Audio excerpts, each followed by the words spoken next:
ऐसा विकसित राष्ट्र है पूरे देश में जो 2010 से ये सामुदायिक अधिकारों के मामलों को संभालता है और अधिकार देता है।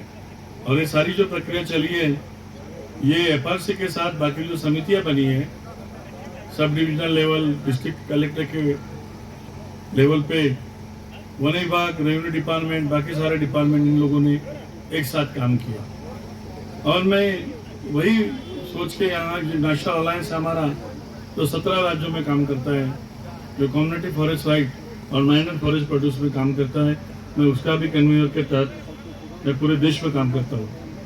तो मुझे लगता है कि हम समाज के घटक हैं, तो समाज में जब कोई कानून का अमल करना चाहते हैं तो कानून का लाभ लेने वाले और कानून का अधिकार प्रदान करने वाले, ये दोनों को साथ में बैठना पड़ेगा। जहाँ कुछ गलतियाँ होती है, कुछ कमियाँ होती है, उससे चर्चा के दरमियान बैठ के सुलझाना पड़ेगा।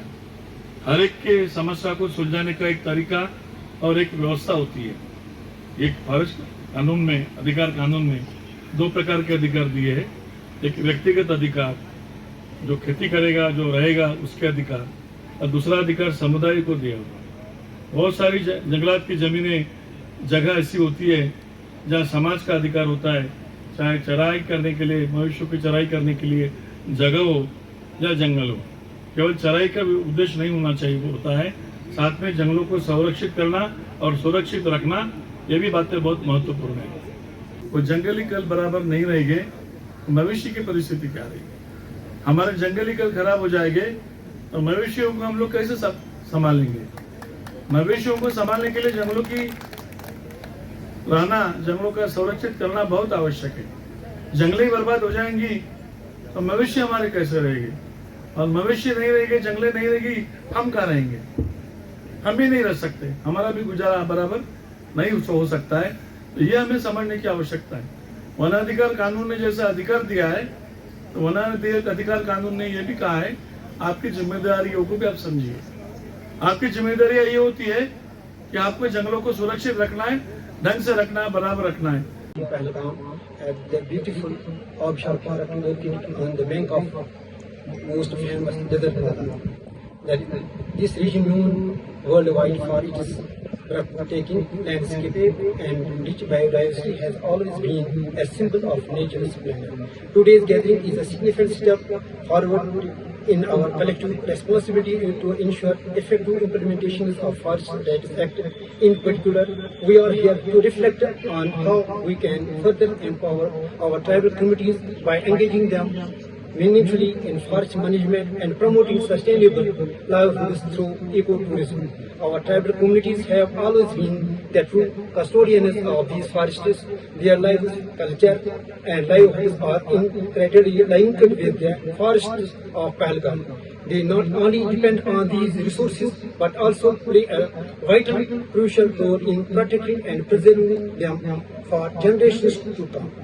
The Leather Forest region has undertaken several initiatives to boost ecotourism in the area by way of Nagarvan, under the Nagarvan schemes of 3 eco parks planned under this scheme. One Nagarvan Mahadrijan Mahimandha is already open to public. The remaining 2 Sandhu Eco Park, Nagarvan Mohammedji Arumini are currently under development. And the local residents, we managed to restore the glory of the Pahalgam. This resilience has been truly inspiring and was evident during the smooth and successful conduct of Shri Amarnath Yatra 2025, which drew large numbers of pilgrims and tourists to restoring confidence in the area tourism potential. जितने भी settle हुए throughout J&K, Leather Division is first, सबसे ज्यादा जहाँ पे title settle हुए हैं। हमने पूरे डिस्ट्रिक्ट अनंतनाग में 288 टाइटल जो इंडिविजुअल कम्युनिटी राइट्स हमने यहाँ सेटल किया है। उसके अलावा हमने 16 कम्युनिटी राइट्स भी सेटल किए हैं।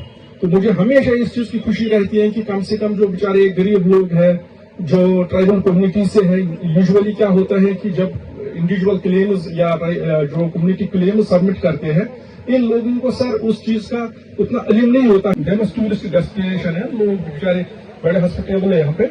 तो हम आपको सर यहाँ पे वेलकम करते हैं। हम क्योंकि आज फ्राइडे भी है, मैं ज्यादा टाइम नहीं लूंगा, आज नमाज का टाइम भी है, मेजॉरिटी आप लोग सबको ऑलमोस्ट सबको नमाज के लिए भी जाना होगा, तो आप सबको एक बार फिर वेलकम यहाँ पे। Thank you sir. अगर हम इस पूरे धरती से इस फॉरेस्ट को बाहर निकाले, अगर हम इस पूरी धरती को ये जो हमारा जो रिच इकोलॉजी एंड एनवायरनमेंट है, इसको हम बाहर निकाले, तो मैं इन ट्राइबल भाइयों को कहना चाहूंगा, आप कहाँ जाओगे? अगर हम शहर बनाएंगे इसमें, मैं देख रहा हूँ, मैं समझ रहा हूँ और मैं बिल्कुल महसूस कर रहा हूँ कि किस तरह की कंस्ट्रक्शन अनप्लान्ड अर्बनाइजेशन की जाती है, धीरे धीरे पूरे सिस्टम को तबाह और बर्बाद कर देगा। आपका घर ये है। It is a NGO from Maharashtra for Forest Rights Act implementation. डेफू साहिबान, रेंजर साहिबान, महकमा जंगलात के मुलाजमीन, मेरी कम्युनिटी के, आप उर्दू जानते हैं सब लोग? चूंकि यहाँ मुझे बाद में पता चला कि ये NGO है, तो NGO भी बहुत अच्छे काम कर सकती है। तोयब साहब, भाई तोयब साहब ने और मंजूर साहब ने या जिन लोगों ने भी बात की, हमारे यही इश्यूज हैं। और माशाल्लाह एक चीज हम अपने वाइल्ड लाइफ डिपार्टमेंट, क्योंकि मैं वाइल्ड लाइफ एरिया से आता हूं और जो हमारा इलाका है सर वो 90% ST एरिया है। और जहां तक हल्काई पंचायत औरा में मैं एज ए सरपंच 5 साल काम किया हूं, तो जो हमने अभी फॉरेस्ट राइट एक्ट की जो बात है, जहां तक हमने जो क्लेम की थी, वो डिस्ट्रिक्ट अनंतनाग में अभी तक 70 लोगों को मिली है फॉरेस्ट राइट एक्ट के तहत सर्टिफिकेट। 70 बेनिफिशरीज वो हैं जिनको सर्टिफिकेट मिले हैं और गवर्नर साहब ने खुद उनको दिए, और उनमें से 18 सिर्फ हमारे हल्के पंचायत के हैं। और डिस्ट्रिक्ट अनंतनाग में 70 मिले हैं और 18 हमारे हल्के पंचायत के हैं। वो जो भी हमारे डिपार्टमेंट के डेफू साहब थे और रेंजर साहब थे या वहाँ फील्ड का स्टाफ था, उन सबको मैं दिल की उम्मीद गहराइयों से मुबारकबाद पेश करता हूँ कि उन्होंने काम किया है। लेकिन अभी पिछले 1-1.5 साल से पेंडिंग जो हमारी फाइलें हैं, डिस्ट्रिक्ट लेवल पर भी है और SDM लेवल पर भी है।